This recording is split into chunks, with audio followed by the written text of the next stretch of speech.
Good afternoon, and welcome to episode 21, season 2 of Sipping Tea with Stacy T. I am Stacy. Hope you're well. Y'all, this lighting looks horrendous on me, but we'll try to figure it out. It has me a little bit on the washed out side. Let's maybe warm it up a little bit. Okay, that's looking a little bit better. That's looking a little bit better. Hope everybody's doing well. Hope everybody's having a great day. It is a kind of a cold day. I think it's going to be raining. It was a little stormy last night, but we're here. We're here to talk about an important topic, which is spiritual filters. This is actually a topic that came to me this week, and I was listening to someone speak about something that they had been through, and it literally came to me during that conversation. So I hope that it blesses whoever is supposed to hear it today. I know that it has been something I've been marinating on. So we'll get into that. Before we do that, I just want to give everybody a little heads up. I'm still writing the play. It's been exciting. It's been fun. This week has been more of a character development week. So I've been doing a lot of work on that. I did a little bit of that last week. So again, I was having a little bit of a hard time trying to weave one of the characters into the story in a way that made sense to me. So that's been a little bit about what I've been thinking about and working on. But again, we're getting it done. Still exciting. Still excited about having that as a thing these days. So hopefully everybody, hey Kathy, good afternoon. Hopefully, I might try to give you guys a little bit of a sneak peek on some things, some little areas. I might do a little bit of a reading is what I was thinking about doing, which is something very different than what I've done before. So, but of course, not giving you guys too much information because I want people to still be surprised. Hey, Tiffany, I still want people to be surprised by some of the elements that I have in the play. So that will probably, I would say, maybe in a few weeks, I might do that, and it'll probably be a separate thing from here, but I'm not quite sure. Haven't mapped that out as of yet. Also, as you know, the sipping tea cannot happen without tea. So, a lovely assistant of mine, I guess, wanted me to try this Arizona sweet tea. I've had a different sweet tea before. As you guys know, I'm not a person that would go to a restaurant and typically say, "Hey, give me the sweet tea." But we're gonna try it. We're going to try it, and we're gonna like it. I'm gonna say that in advance. We're gonna like it. So let's give it a shot. I'm gonna open this up, pour it in a cup because if y'all weren't here, I'm gonna be honest, I would drink right out of the thing, but that's a little much. So pour it into a cup. Obviously, I don't need to let anything steep. So again, it says real brewed Southern style. So I'm sure based on different areas of the country, they sweeten their tea differently. But y'all, this is Arizona. So there you go. Southern style. We'll put that here. Let's give it a swig.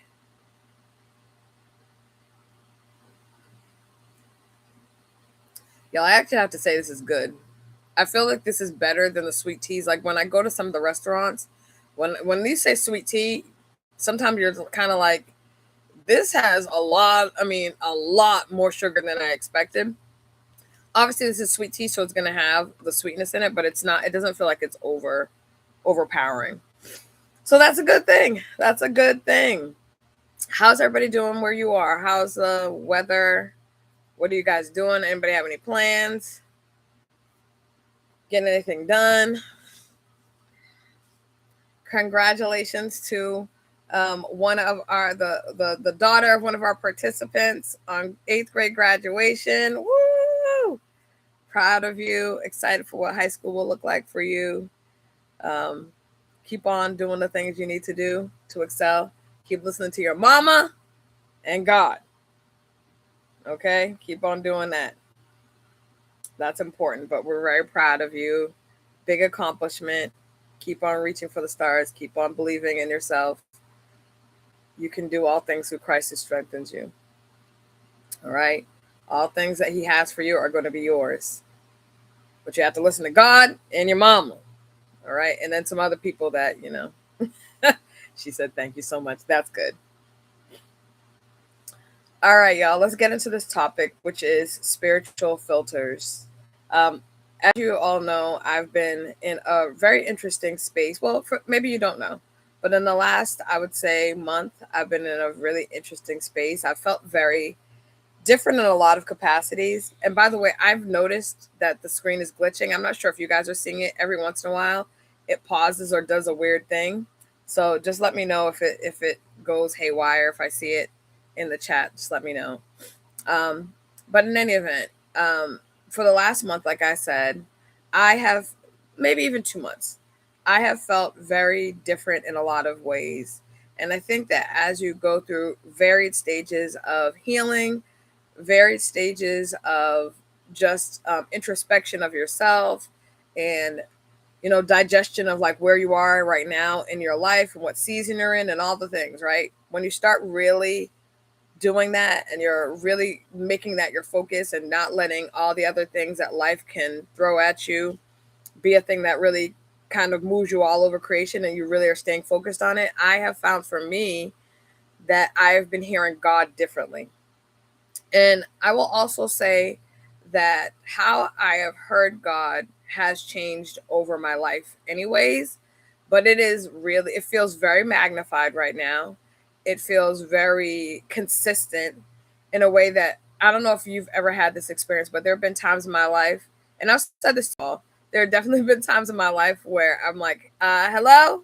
Is this thing on? Because I've been talking to you, and unless you have me on mute, I don't think you're hearing me, right? So there have definitely been times where I've had some chit chats, as I call them, with God about feeling not heard, feeling not seen, all the things, right? And I think that we have to be honest about that being a thing that we encounter, a thing that we experience, because it doesn't help for us to lie to ourselves. It helps for us to be honest with ourselves and with God, because God already knows how we're feeling. It only is important for us to then be honest about that, be willing to have a real conversation with him about the areas where we feel hurt, where we feel angry, where we feel disappointed, and every other thing in between. So, because I have really stepped into that in a very, very real way, um, and I think also the combination of that and the fact that I've been trying to. I'm not going to say I have not, because I may have, now and again, but I've been trying to be very intentional about sharing my feelings as I'm feeling them. Because, as you know, when I first started this sipping tea, I talked to you all about how I can really be an expert level compartmentalizer, right? I can take pain, put it in a little, compartment, a little container. I'll take all the things that people might have said to me that are associated with that. I might have taken any trauma or any of the things, right? Maybe somebody as a kid said I wasn't going to be enough, and that sat with me. But what I did is I put it in a compartment and I tucked it away, and then I never addressed it. Y'all, for me, that does not work. For most people, I would dare say all people, that does not work. However, people have learned to do it for a variety of reasons. For many people, it's been survival. I had to survive. I had to figure things out. So I'm going to tuck it away, and that's going to be how I deal with it. By not dealing with it is how I'm going to deal with it. That does not work in the long term, because at some point the dam is going to break. So at some point you're going to have to address the pain. At some point you're going to have to address the disappointment. At some point you're going to have to sit in a space of, God, this is what happened in my life. This is what I experienced, and this is painful. What I experienced was painful. What I'm sitting in now is painful. What I'm sitting in now is confusing. What I'm sitting in now is hurtful. What I'm sitting in now is a place that I don't like at all. Um, you remember my statement from the beginning of the year, which some people would like call it a mantra. Some people might call it an affirmation. Whatever it is you would like to call it, I just call it what God told me that I need to be saying for the year, which is, God, I don't understand it, I don't like it, but I trust you. And when you say that to God, He's like, okay, cool, let's see, right? Let's see. And of course, the enemy heard that too, and he's like, okay, let's see, right? Let's see if that's the case. I think because of the space that I've been in and the fact that there are things that I didn't do last year that God asked me to do last year that I didn't do. And because I've now done those things, one, I've talked about the feeling of pressure or heaviness that was on me because God had asked me to do something simple. which was go on live and talk about us or do a praise and prayer live, and I hadn't done it. And I finally did it. And when I did it, I literally felt the release of weight that I didn't even know that I was carrying on me. And it came through the form of tears as I cried, and I just sat there and I listened to Tamla Mann singing "Change Me, Oh God." Right, I'm having this experience where the disobedience, the heaviness of disobedience in that area, fell off of me. Since that time, I truly have felt the way that God communicates with me has been different. Now, we all know that disobedience is not something that God loves. He wants us to be obedient. He wants us to listen to him. He wants us to understand the why. It's not just about like him blindly saying, "Hey, do this thing." Though yes, that's what faith is, right? It's literally saying, "Okay, God, I don't understand what the heck is going on in this moment, but I'm still going to do it because you're telling me this is the way that I should go. You're telling me this is the path. You're telling me the destination is in this direction. I don't know what the destination is, but you're telling me it's in this direction, so I need to go in that direction." So because I've really tapped into that part of obedience, and again, I'm not trying to act like I'm an angel. I'm not trying to act like I have it all together, but what I am trying to do is be honest about where I am in this place, in this stage of my life. So since then, I have literally like been hearing messaging clearly. I've been feeling God's presence so much more. I can literally be in groups of people and feel like, I mean, I've always had the ability, whether you want to call it a gifting or not. I don't go into like what I have to call it, but I've always had the ability to be around people and kind of be able to tell when people were going through a thing or if something was happening with them. I didn't always know what it was, but I knew if they were having a moment of sadness or they were in a depressive state, I could feel that. And they wouldn't always have to tell me, right? I would just know it and, pray for them or have a conversation if I was close to them. That was a thing that God gave me from when I was a little kid. This stage of my space has had that, but it's increased so much more to the point where sometimes I can literally be around someone in person or online and kind of know in certain circumstances what's going on with them. Now, it's not like I'm gonna be like, "So, Tiffany, I heard this is going on," or "Hey, Cheryl, I heard this is going on," or "Hey, Kathy, I knew that this was going on." Like, it's not like I'm gonna call people out. That's not the intention. The intention is to know it so that I can pray or, to know what it might be. And again, it's not always. It's not like I have, you know, in-person radio 24 hours a day and I know exactly what you're about to say and talk. That's not what it is. It's really a gift that God has increased because there's a lot of people that are managing a lot of pain, a lot of people that are managing a ton of disappointment and a ton of feeling, minimized, or a huge season of feeling unseen and not cared about. It's a very real thing. Those things that I just mentioned have been so overwhelmingly felt across any place that I'm in. I don't care if I'm in church. I don't care if I'm walking down the well, I'm not walking down the street, y'all, but I don't care if I'm in a store or I don't care if I'm online. It's something I'm feeling all the places, right? Those particular things. So it's very important for me to make sure that I'm doing what it is that keeps me connected to God in a way that I'm helpful to those people. Every single one of you has a thing that God gave you very particular to you, right? And so the people that you're going to be able to reach are based on the thing that God has given you, the things that God has given you, the spiritual gifts, the natural abilities. It could be the fact that, people feel comfortable speaking to you and you're like, "Why do these random people be telling me their business? I didn't ask them anything. And they're just telling me what's going on." Lots of walking. Yeah, not walking down the street. But the reality of it is, there are some of you that people automatically feel connected to. There are some of you that people may, feel like they can talk to you and you're going to hold what they say in confidence. There are some of you, I mean, there's all different gifts that God gives us and skills, natural abilities, natural things that we have or possess that are helpful to us connecting with the people that God needs us to connect to. But what happens when everything we do, we put through a spiritual filter? Now, it sounds like something that we should do, right? And I'm not, and as anybody who knows me knows this, we should always, be reaching out to God for any of the things that we're experiencing and any of the things we're not experiencing. We should just reach out to him, period, right? The whole point is to have a real relationship with him. So not just reach out when, hey God, how you doing? I'm going through a thing. You got some time?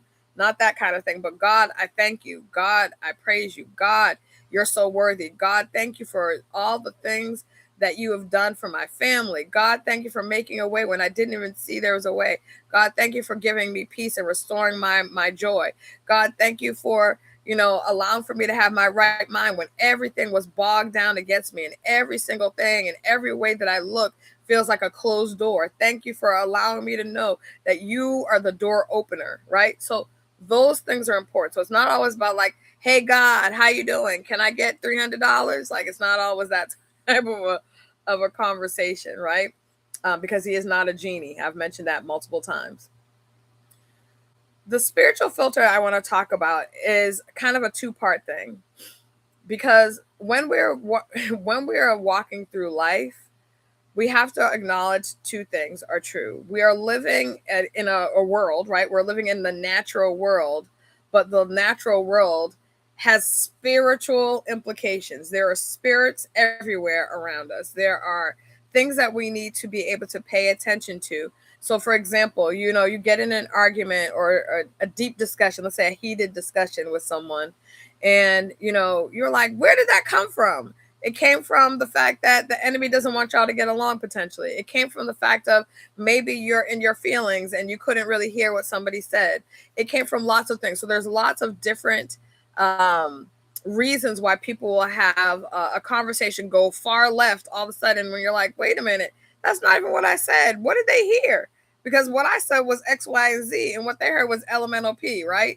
So the fact of the matter is there's so much happening that is spiritual in a natural world. The reason why I say it like that is because there's sometimes this ability for people to dismiss people's natural experience and try to spiritualize every part of what somebody is experiencing. Now, I just expressed to you that we are natural in a spiritual world, right? However, I don't need for somebody to beat somebody over the head with Philippians. I can do all things through Christ who strengthens me, right? Yes, I can. However, in this moment, I'm crying because my heart is broken. So maybe, perhaps, I don't need to spiritualize a thing in that moment. Maybe I need to show compassion in that moment, right? Maybe I need to show care and consideration in that moment. I don't need to put a spiritual filter in front of having a natural connection with somebody who needs me. If somebody is hungry, I don't need to just pray that God rains down manna from heaven. I might need to go to the grocery store or go to my pantry or go to what I have in excess. And maybe I don't even have it in excess, but maybe what I need to do in that moment is sow a natural seed to this person's natural situation. But unfortunately, sometimes what people will do is they will spiritualize a natural matter. I was a teacher and I was teaching at a nonprofit that assisted, that kind of centered their care on people that were homeless or unhoused, right? Or kind of in danger of getting into that place. And when I started working there, I remember when I went on a tour during my interview, and they spoke about the services, and they offer a variety of services. Not sure if that's still the case because this was many years ago, but I remember specifically that they had different floors. One of the floors, I'm not going to tell you which ones because I don't know about security purposes, but one of the floors really was a floor where people that had been maybe sleeping outside could come in and they could take a shower, they could wash their clothes, they could get something to eat, they could read a book. It was like a common area. There was a TV in there. They could watch a little bit of TV. They could play. They had a pool table. They could play pool. Why? Because there's a need to address humanity's issues with humanity. I don't need to beat you over the Bible with the fact if you were just sleeping on the street, I don't need to say that in that moment, a thing that might break your heart more than saying, "Are you okay? What can I do for you in this moment?" What things is it that you need? Do you have family members that I could reach out to for you? Do you have people that you may want to bring in here that I could facilitate a conversation? Is there somewhere that you could be that doesn't require for you to be sleeping in the commons? Because again, that is a hard situation to manage in the natural. I remember the first day that I was working. Now initially when I first started working, I was a teacher there, right? So I wasn't, they did have you do the different circuits, which I loved. So every person that was hired there did have to do like a space and time in all of the areas. So I did have to work in that area that I just described. There was also a medical area. So people would come in and get basic like physicals. And if there was dental needs specifically like around um, they did a little bit of cavity work. They did pulling, so people that needed extractions. They did very minimal root canals. And they would have dentists and doctors and physicians that would come in and volunteer their time. They weren't getting paid to do that work. They were volunteering their time because they know how hard it can be already to be living out on the street and living living in a position where you might be on the street very quickly or very soon, and you need the care, right? You need that care.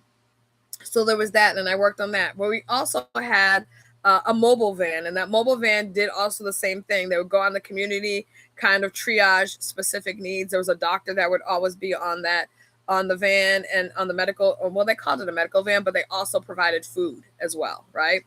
If there was a situation where it was like really, really cold out, that van would go out and try to get people to go into the various places that were open, or they would bring them like the life-saving blankets, right? Those thermal blankets, so that and socks and additional things that would be necessary for people who chose at that moment in time to be out on the streets, right? So there was, but in each of those places, I was recognizing that yes, you could say, this is the choice that you should make, and this is the thing that you should do, and you could get yourself out of this position if you just follow this, and this. Easily that could have been preached. But what was preached was humanity. Is like, hey, you do have options. If you want to have options, I can tell you what those are. If nobody has taken the moment to say that I see you in this moment, I see you in this moment. I also see you in your choice. I see you in your pain. I see you in the fact that you feel invisible. Because let me be very, very clear. When you go to a place, especially if you walk into a city and there's a lot of people that may be homeless and some people that are panhandling or asking for money or whatever, right? There is this thing that people do. They literally put a filter over those people as if they do not exist, right? And I get it, right? Some people are like, oh, people always asking me for money and I'm broke myself and I don't have it to do. Let me tell you about a thing that I did one time. And for me, it wasn't a big deal, to be honest with you. There was a woman that was near, I was going to CVS. I had to get something before I went to work. This is when I was still teaching. I had to go to CVS, had to grab something real quick before I was going to go upstairs. And this woman was like blocking the doorway, and she looked up at me and she kind of like turned her head away really quickly. And I said, good morning. And she had a cart. She had a cart with her. Now, she could have just been elderly. She could have been homeless. I'm not quite sure what the situation was. But I said hi because she looked at me and I spoke. And she burst into tears, y'all. I mean, boo-hoo sobbed. And I'm like, what the world just happened here? She's like, you know how many people have walked by me and I looked at them and they never even addressed me like I existed. And you, like, I could tell you were in a rush, and the fact that you even stopped to just say hello and said good morning to me made me feel like somebody saw me, that I didn't just blend into the cement. That broke my heart, y'all, because every single person was connected to somebody at some point. And it's very easy for families to get disengaged, right? Or for friends to kind of fall apart. We all say, we don't ever change, we're going to always stay in touch. And then that don't happen, y'all. We all know that doesn't happen, right? But for this woman, people had just been walking by her like she did not have anything to contribute to the world, like she didn't have a heart, like she didn't have a personality. I'm not telling you need to be in every circumstance and, hey, how you doing, good morning, I'm not saying that. But there are times where, it matters to be seen. That's putting a natural thing on a natural matter, but it's also connecting that there's a spiritual thing that has to be done to somebody who doesn't feel seen. So when I did that, that stayed with me. I mean, that had to have happened about maybe over 10 years ago at this point, but I will never forget that woman's face. I will never forget where it happened. I will never forget so many things about that moment, because I remember somebody walking by me and kind of being like, "Ooh," like they gave the woman a look and then looked at me like, "You're talking to her?" I distinctly remember that. And we were across the street from a Dunkin' Donuts, and I asked her, "Do you need a coffee?" I had no intention before, y'all, going across the street to, to Dunkin' Donuts. But I was like, she's like, "No, no, I don't want to be a bother. I don't want to, And I was like, are you okay? Like, do you need something to eat? She's like, "Well, I haven't really, I'm trying to, like, spread out my money. So I think I'm gonna try to eat later today." And I was like, "No, let's cross the street." So then, of course, now I'm totally off track. Right? Now I'm crossing the street with this woman with her in her cart. I had to tell somebody to slow down because people don't care about people that can't walk quickly. We crossed the street. I got her a coffee and I got her a donut.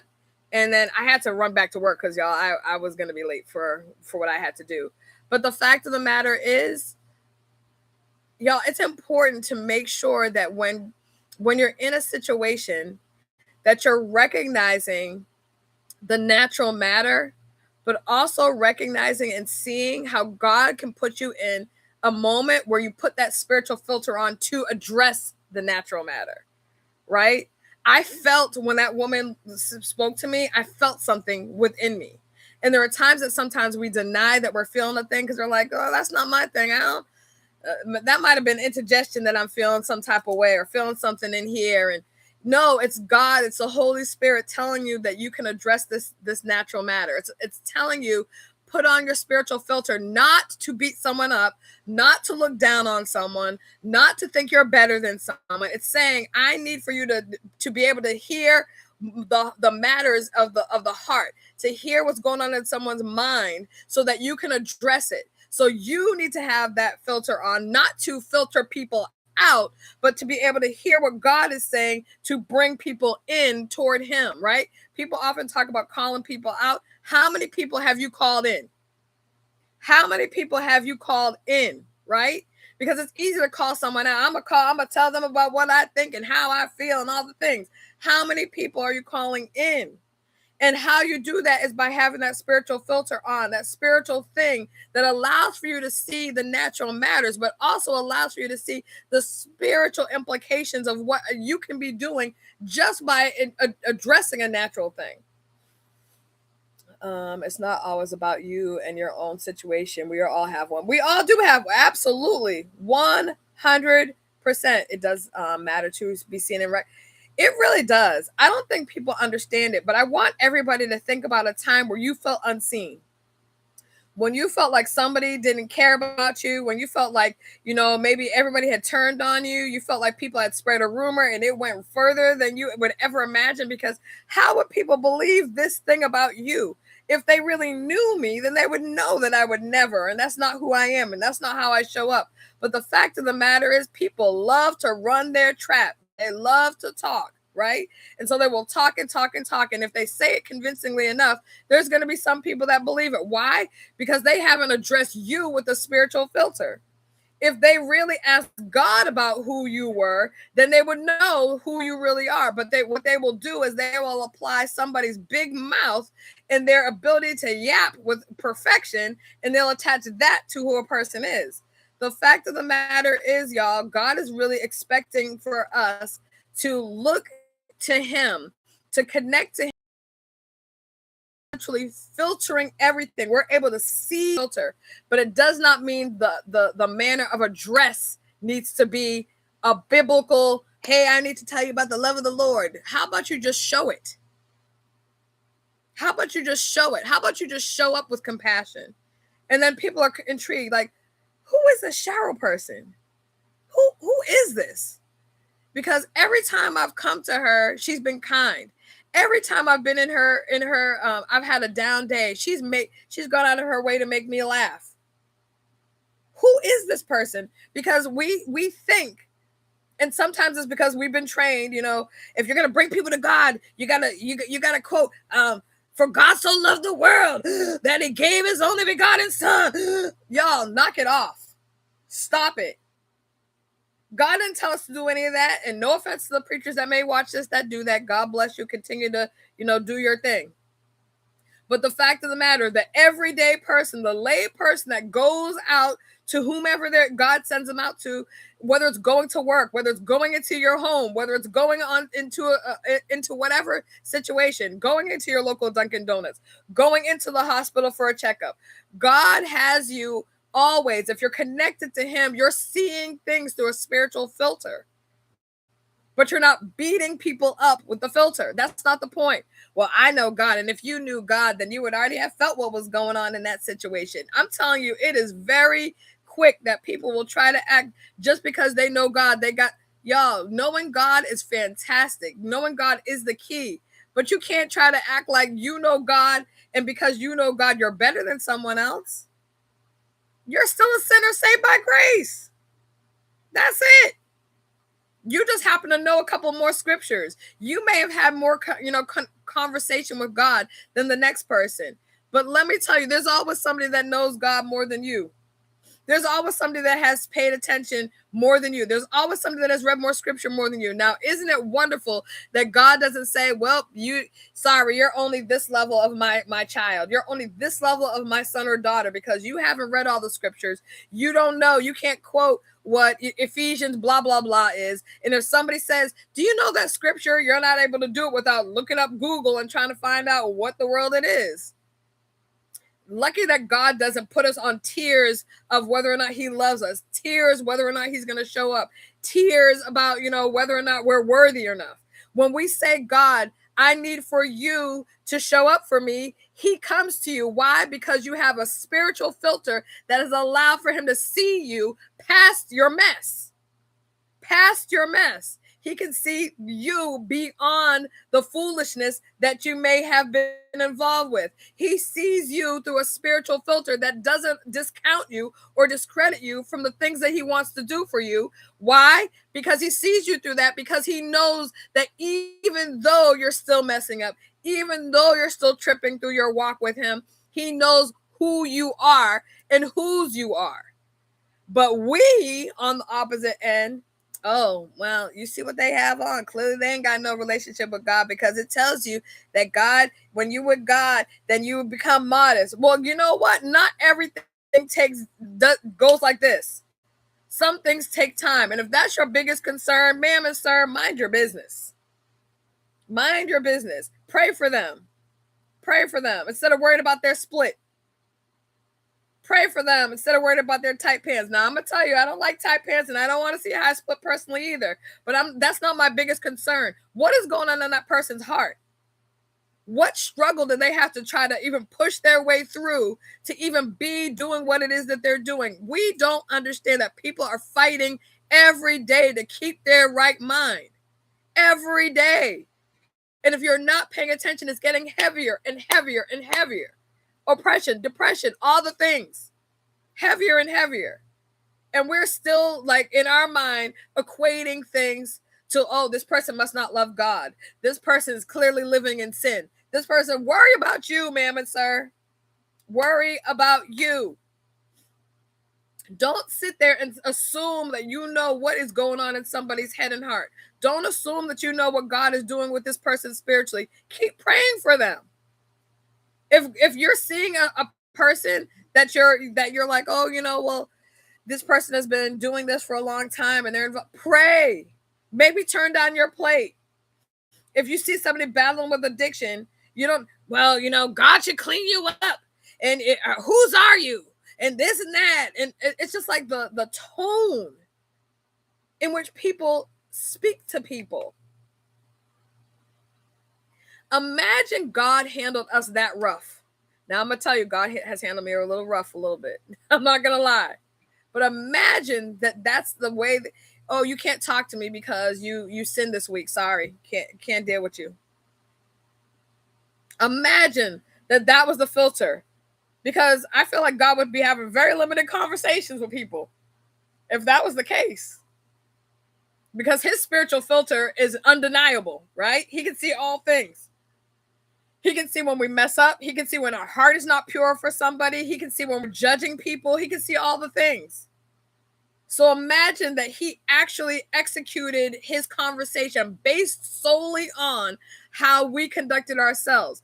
But what he's asked of us is in relationship is to adopt this spiritual filter that allows for us to connect with people on a real level. On a real level. If when Lazarus had died, right? If when Jesus got there, because y'all know he got there late, Lazarus' sister was heated. Jesus says, "You have got here before, then my brother wouldn't have died." Right? I thought this was your friend, and look at what you let him go through. If Jesus was like, "Well, I don't know, he's dead now, so I guess I just need to apply a natural situation to this thing." No, he came to a natural situation and he applied a spiritual filter to that, right? Because the only thing that was going to change that situation was the ability to see it in the spirit.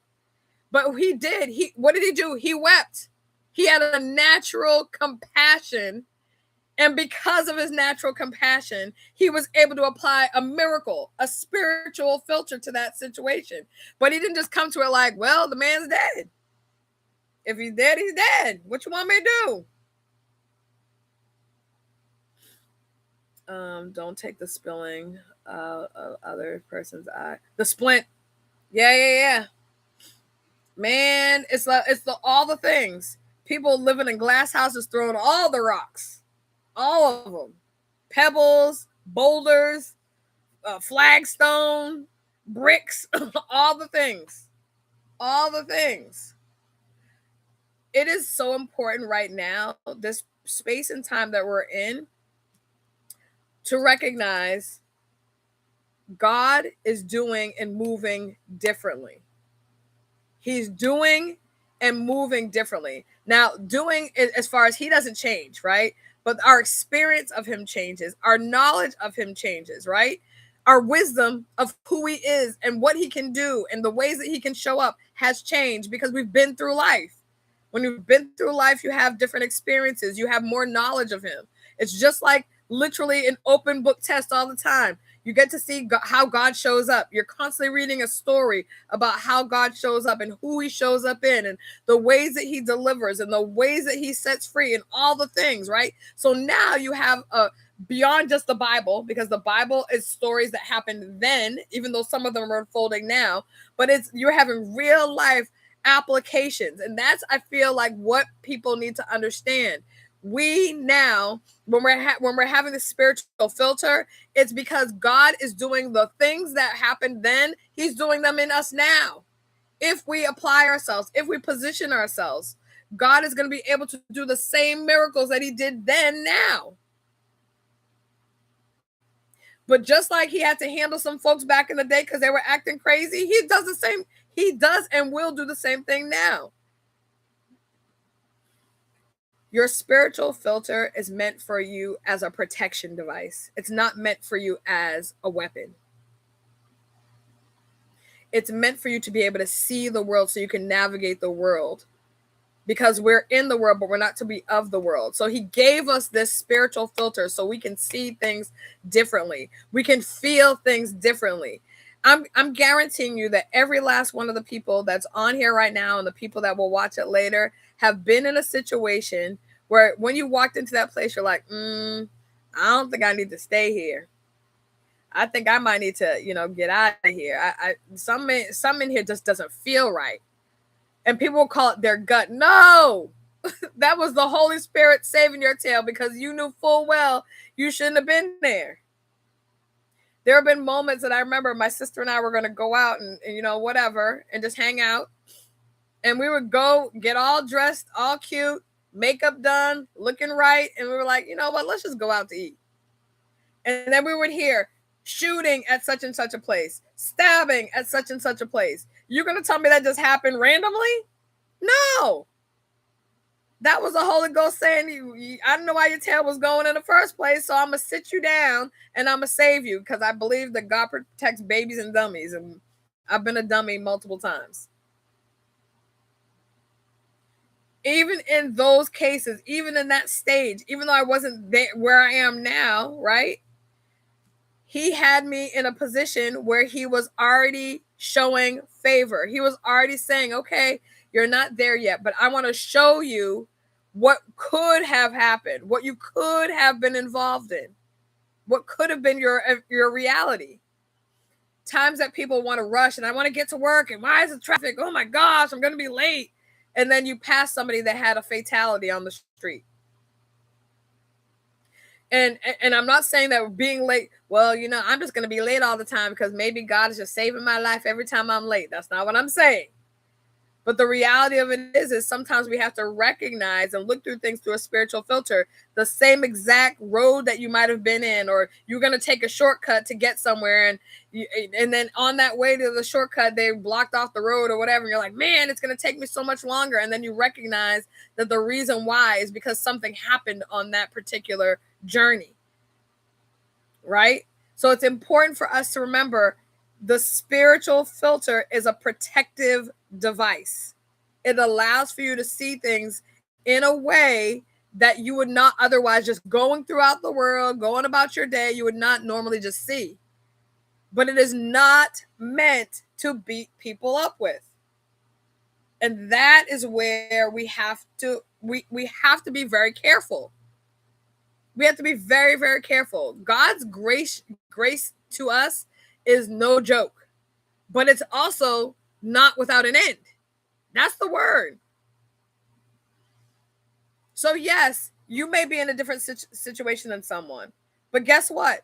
The situation that you've been through, that God brought you through, is to be used to tell someone else you can make it. That's the whole point of it. But what we do is we try to filter ourselves as perfect. We try to filter ourselves from the outside world. So what I'm gonna do is I'm gonna put on a filter. So if you've ever been on TikTok, they have filters. Your girl loves a filter. Why? Because if I don't feel like doing my makeup that day, it makes my face look like it has no blemishes and everything looks blended and lovely, right? But when you go on another app, they don't have one. On YouTube, there's no filter. This is what you're seeing right now is the light that's right there. That's the light. That's it. That's all you're seeing. And then I have makeup on. But there's no filter trying to make everything, all the imperfections perfect. There's none of that. Spiritual filter is not a perfection filter. Your spiritual filter is saying, God, I'm trusting you in this season. God, I don't know how to do this by myself. Hold my hand. God, I don't even know if I can walk. I need to get a piggyback ride because this particular part of my journey, it's uphill, and you're trying to have me go uphill. And God, my right knee acts a little funky, so I'm gonna need to get on your back and you carry me. Where I know that if we read the footsteps or footprints poem, there's a part where there's one set, because that's where God is giving me a piggyback ride. Because your girl is tired in some areas, and I need the ride. I still need to go in that right direction. I still need to be moving forward. I still need to be an example. I still need to be in a position where I can bless other people. But that doesn't mean you're not going to be tired. So that's why it's important to recognize that a spiritual filter is given by God. It is not a perfection filter. It doesn't mean you have all your junk together. It doesn't mean that sometimes your junk doesn't stink. It doesn't mean that sometimes you don't have to have correction. It doesn't mean any of those things. Spiritual filter means, God, I trust you for what you can do in this season. God, thank you for downloading to me areas where I need to be mindful. God, thank you for your grace and mercy that have covered me all the days of my life. God, thank you for teaching me how to be a better servant, Lord. Thank you for those things. That's what the spiritual filter is meant to be. It's not meant to be a whack-a-mole where you can feel like you can judge everybody because you don't feel they're up to your spiritual standards. Ma'am and sir, mind your business and be very clear that God sees your stuff. Even though other people may be blinded by a spiritual facade that you call a filter, God is not blinded by that. You can try to camouflage all the things, but God sees the truth. He sees the truth. So whatever it is that you feel like you are doing, God don't care nothing about that. He don't care nothing about that, because guess what? The facade doesn't do nothing for him. He sees it. He's like, okay, here's this one again. Oh, she thinks she's perfect. Let's let her go into this journey then. Let's let her see what her perfection can do for her. Because let me tell you, when the rubber hits the road and all the things are peeled back, that spiritual filter that you've been trying to act like you're applying like it's makeup, when there's not anything really there because you've been so disconnected from God, because you're busy judging people instead of applying yourself to God's word, instead of reaching out to him, instead of talking to him, instead of spending time with him. The reality at that point is you're going to try to reach for something, just like when Samson done told Delilah too much of his business, and then she cut his daggone hair off. He went to go shake himself, and homeboy was weak. He didn't have a bit of strength. Not a bit.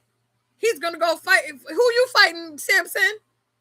Who are you fighting? You got natural strength now because you told all your business. You told something that was between you and God, and now you have to run your mouth. That woman, she was, hey, Samson, and you fell for it like a dum-dum.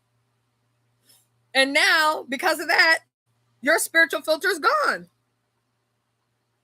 The thing that made you be able to see and connect to God in a special way that he's appointed to you, because everybody has their own spiritual filter. Everybody has it. But what God is not caring about is your spiritual facade. If you're going through a thing, go through a thing. We all go through a thing. Every last one of us goes through a thing. There's none of us that sit in a position where we haven't had to fight and scrap and scrape through hell. Every last person has had to do it. But what you're not about to do is try to act like you have all your junk together when God sees it. He's like, oh, she's putting on the facade again, the spiritual filter. Because there's a spiritual filter for him, right? Which he knows he's downloading the information to you, right? That's the filter that you want God to download to you. But then there's this filter that we try to show to the world, which is not a filter. It's a facade. It's a facade. It's a camouflage. I'm hurt, but I don't want people to know. So I'm going to put on this thing. How are you doing? I'm blessed and highly favored of the Lord. How are you? I can do all things through Christ who gives me strength. Y'all, I think it's wonderful that you know the word. I think it is fantastic that you can apply the word. But what I think would be even more wonderful is if you were honest. I would think that would be lovely. I'm not saying you have to, tell people all of your business, because not everybody deserves to know all your business. Again, we've talked about access. Not everybody gets that level of access. But it also does say that we overcome by the blood of the Lamb and the word of our testimony. The and part is important. That conjunction important. And, not or, and. Blood of the Lamb and word of our testimony. If you're not telling your testimony, then it just basically tells you you're not overcoming. It gives you the equation. So there are so many people really in this space of their lives that are like, I need to hold on to how people see me. I need to hold on to what people have thought of me. I need to make sure that, people think that I'm this, that, and the other thing. Why are you worried about that? What does God think about you? What does he think? Because if he sees you acting a plump fool out here, let me tell you, the testing season can be one time, or it can be a rotating testing cycle. You choose. You choose. Because he's going to put people in your path that you can bless because you know him. But he's also going to put people in your path that you can bless because you're honest. Right? Some people need to hear the word of God in a situation. When they come to you, God can help you through the situation. Why? They've never learned who God is. But they're also, those same people are going to be watching you. Who is Tiffany for real? Who is Stacey for real?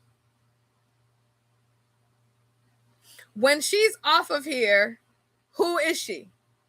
When I see her at church, is this who she really is? Or is this like a whole gimmick? Has she mastered this thing down? Y'all, let me tell you, there's no gimmick. And I can't even say I've mastered it. I keep trying to reach out to God in any way that I know how. I keep trying to listen for what he wants to impart to me when he's imparting it to me. But I don't try to act like I have all my junk together. There's never going to be a point in time. Now, people think that I act like that. I can't control what you think of me. That's on you.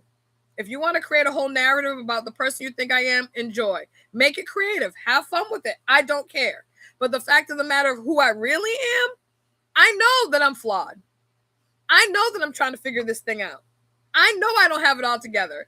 I know that sometimes I fly off the handle. I know who I am, and God knows who I am. That's why I'm very honest about, hey, I'm working on this thing. I'm trying to heal. This thing triggered me. This is a trauma point. I need to go to God about this. I need to share what areas that I've been successful. I need to share areas where I failed. I don't try to put on a fake filter, a spiritual facade. For what? Me pretending to be something different for you helps me in no way. In no way. Because God don't care about that. He's like, oh, here goes Stacy being fake again. Go ahead, boo-boo. You know how to do it well. Go ahead, perform for the people. Perform for the people. Let them, praise God. Yeah, do your thing. You are really, really fantastic at that. How's that help me get in heaven? He said I got a mansion. I don't care if it's in South Heaven, North Heaven, West Heaven, East. I don't care where it's located. Central Heaven, that's fine too. But I need it to be past them pearly gates. I don't want it to be on the other side. So I'm not worried about whether or not you think that I should have done something differently. I'm not worried about if you think that how I deliver a thing should be more refined. I'm not worried about if I stumble over or bumble over a word or maybe even use the wrong one. I know words is my thing. I know that I love it. Sometimes you're going to hear me say things like is. I know what I'm saying is and be and putting in the terms in, like, because I'm speaking, I'm not having a speech. There's a difference. But I'm not trying to twist myself in a knot to have this facade filter that you are seeing and you feel like, wow, look at what God has done in Stacy's life. Yes, he has done an amazing thing. He's done many amazing things for me. But I do not try to pretend or hide that I'm still very much a work in progress. My diamond season does not say that your diamond season doesn't say, oh, wow, all things that you do are brilliant now. No, it says that you in heat and pressure. That's what it says. Heat and pressure. Yeah, fine. Maybe you can, there are a couple of days where things look really great, and there may be longer seasons that things make look great or are great. But the fact of the matter is you're still sitting in a season of heat and pressure. You can be a diamond, or you can pull back the facade, right? You can be a diamond or a cubic zirconia. Both of them look really, they shine. But if you go to look at the actual value, the value is different. I said this week, and then I'm going to let you go, y'all. God was really talking to me about my diamond season this week. And one of the things that he said to me was that, because again, sometimes you're like, God, this season is really hard. And am I doing the right things? Am I in the right place? And he said to me, in many of my situations, I've been in the wrong setting. You know, a diamond sits in a setting, right? It sits in a setting. And God told me he had to remove me from that setting because the weight of the diamond that I am going to be is too heavy for the mere setting that it was set in. So that's setting physical, right? But it's setting here too. Because sometimes we feel like there's no way that God can do all the things, right? There's no way that that whatever it is for me, because people have been telling me for years, Stacy, it's big. I can't tell you what it is, but it's big and it's going to blow your mind. And so he's had to tell me the setting, the environment, the people, the places, the opportunities, all those things that I felt like were pulled from me, were removed from me, were intentional, because the setting that I was sitting in that moment was not enough to sustain the weight of the diamond that God has said that I am. I'm going to tell y'all, within me, I was like, wait a minute, what now? God, what you talking about? Because for me, that automatically, I'm like, okay, all right, God, cool. But I'm not going to sit here and lie and say to you that did not feel heavy in that moment. But it also gave me understanding of why so many things have felt separated from me, why I felt like I've lost so much, where I felt like things have been taken from me. because the setting that I was in was not enough to sustain the weight of the diamond that God says that I am and will be. So when you're going through a thing, that's the spiritual filter that now I look at myself through. Am I there yet? No, I'm in the journey. There are some areas where I can see that God has cut things off, because a diamond, in order to shine brilliantly, has to be cut, right? So there's things that have been cut off for me. Cut, right? And it felt painful. But the reality of it is in order to be the diamond, to be in the setting, to be able to shine brilliantly like he wants me to do, to be able to have the weight and the visual access to people that he wants me to have. And he said that nobody will be able to look away. When the diamond shines like he wants it to shine, nobody will be able to deny what I've done. What that means, y'all, I'm not saying that I know, but I believe that God is doing something different in my life. So for all of you who are in a space where you are, trusting God and you're kind of confused and you're feeling, look, just keep your eyes on him. Keep your eyes on him. Do not try to make sure you have the spiritual filter from him, but not the facade for others. From him, the filter, because you want to have him filter down that information. You want him to filter down his spirit, filter down his wisdom, filter down his love, his compassion, all those things, his grace, his mercy, so that you can pour that out to people. But you don't want people to meet the facade, that spiritual facade, because that helps no one. It doesn't help them and it doesn't help you. All right, y'all. That's what God told me to share. Hopefully it was helpful to you all. I pray that it blesses you. It has definitely blessed me throughout this week.